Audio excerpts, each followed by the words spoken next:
Recebemos agora neste jornal o especialista em Direito Internacional, Mário João Fernandes. Muito boa tarde, bem-vindo. Vamos tentar perceber aquilo que pode acontecer no que diz respeito à Groenlândia. Será certamente aqui a cabeça de cartaz neste encontro em Davos. Certamente não haverá tema tão inquietante nesta fase como essa questão da Groenlândia.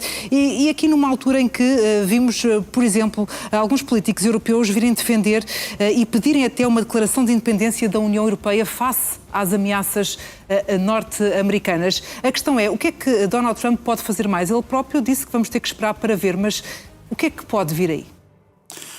Obrigado, Janete. Muito obrigado pelo convite. É sempre um prazer. Deixe-me começar, não por pôr muita esperança nos europeus, apesar de nós sermos todos europeus, mas vamos ser modestamente otimistas. A minha esperança está posta nos americanos. Deixe-me ir um bocadinho contraciclo, porque nós temos tendência a confundir, por uma lógica de democracia representativa, Estados Unidos e Donald Trump. Não é necessariamente a mesma coisa. Aquilo que está a acontecer com esta segunda administração Trump, e que já tinha sido tentada de alguma forma com a primeira, foi uma coisa que os Founding Fathers, os framers da Constituição americana, pensaram, anteciparam e criaram mecanismos para prevenir. Ou seja, uma tirania por via democrática. Não há dúvida nenhuma que Donald Trump foi eleito. Não, pelo menos nesta terceira vez foi eleito, e na primeira também, certamente. Mas toda a gente nos Estados Unidos, quando quis construir essa grande originalidade, e nós este ano vamos celebrar os 250 anos dos Estados Unidos, a solução americana foi uma solução muito pensada para ser uma república, algo diferente da monarquia, algo diferente do Reino Unido contra quem eles combateram para ganhar a independência, e algo muito especializado em mecanismos para evitar o excesso de concentração de poder. O que é que pode acontecer? Já no dia 20 de fevereiro, o Supreme Court, portanto, o topo do Poder Judicial americano, vai decidir sobre se as tarifas alfandegárias aplicadas unilateralmente por Trump e um bocadinho ad lib, um bocadinho discricionariamente, sem passarem pelo Congresso, sem passarem pelo Parlamento, se essas soluções são, neste contexto, conformes ou desconformes à Constituição. Portanto, parte do problema pode ser já resolvido no dia 20. Dia 20 que ainda falta um mês, ainda falta um mês. Mas é melhor do que a segunda alternativa que eu lhe dou, que são as eleições. Mas já ouvimos Donald Trump sugerir táticas alternativas para adquirir a Groenlândia, caso os tribunais bloqueiem o uso de tarifas. As táticas alternativas também. Sim, mas é que depois há duas coisas que ainda funcionam. Uma que são as eleições, portanto, deixe-me ir para o médio prazo. As intercalares, na primeira semana de novembro, em que toda a Câmara dos Representantes é renovada e um terço do Senado também.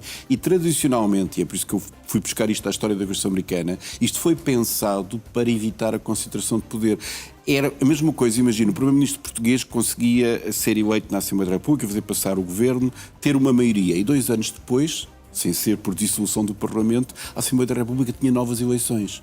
Isto é uma coisa terrível para o Presidente, para o Poder Executivo, mas foi pensado assim, e sistematicamente o que é que acontece, Janete? Sistematicamente os Presidentes no segundo ano de mandato perdem a maioria numa das câmaras, se não mesmo nas duas. E é previsível que o mesmo se verifique? É altamente previsível, porque o americano médio está preocupado com isto, acha que Trump está distraído com questões internacionais, nas quais não tem razão, e que a política interna, a inflação continua, os problemas continuam. Portanto, todas as sondagens apontam para uma perda, pelo menos da Câmara dos Representantes, se não mesmo do Senado, por Trump.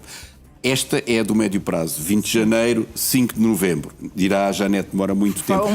Temos uma coisa intermédia, é que o próprio Congresso está a rebelar-se. Há senadores e há membros da Câmara de Representantes republicanos que estão a dizer isto não é aceitável, isto é o caminho para a tirania, isto é alienar os nossos aliados na Europa sem razão aparente e, portanto, estão a aprovar mecanismos para bloquear as ações de Trump. Quais são os grandes poderes de qualquer Parlamento? Aprovar legislação, mas sobretudo aprovar despesa. E o que o Congresso está a preparar para fazer é dizer a Trump, faças tu o que fizeres, nós depois não aprovamos o dinheiro para fazeres isso que queres fazer. Portanto, a Europa poderá nem ter que fazer nada. É isso.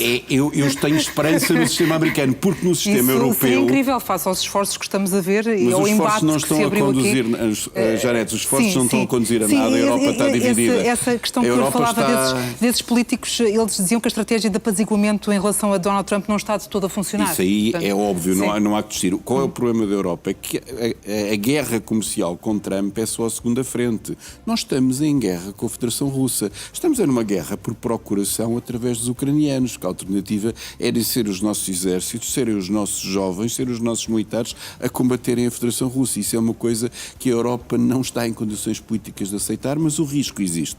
Ponto 1. Ponto 2. Com Donald Trump, a política do apaziguamento, a política da cedência, aquele miserável acordo comercial que a senhora von der Leyen foi de mãozinhas postas negociar ao campo de golfe na Escócia com Trump em julho, não correu bem, porque Trump já o está a violar descaradamente. E, portanto, o que é que nós, Europa, podemos fazer? Podemos suspender o acordo, o que significa que os Estados Unidos terão que pagar nos próximos meses de direitos alfandegários mais 93 mil milhões de euros, se quiser um bocadinho mais ou menos o terço do PIB português num ano.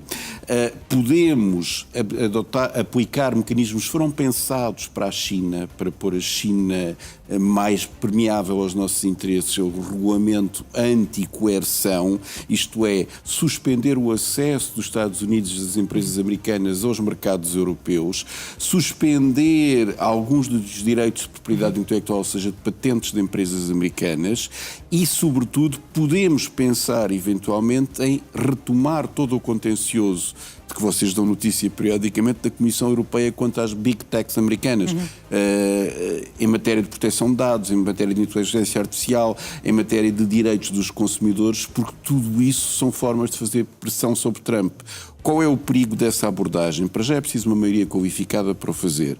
E, contando as espingardas à volta do Conselho Europeu na quinta-feira à noite, vamos ver se o Dr. António Costa chega a essa conclusão ou não. Muito bem. Só para fechar a ideia. Segundo problema é que isso implica um escalar de conflitos, ou seja, todos iremos sofrer. Quando digo todos, são também os nossos telespectadores em casa, porque evidentemente isto vai fazer arrefecer a economia, vai fazer disparar provavelmente as taxas de juro, vai diminuir o emprego e podemos caminhar para uma situação de pré-crise, de um lado e do outro do Atlântico. Não é do interesse de ninguém fazer isso. Muito bem, Mário João Fernandes, muito obrigada. Boa tarde.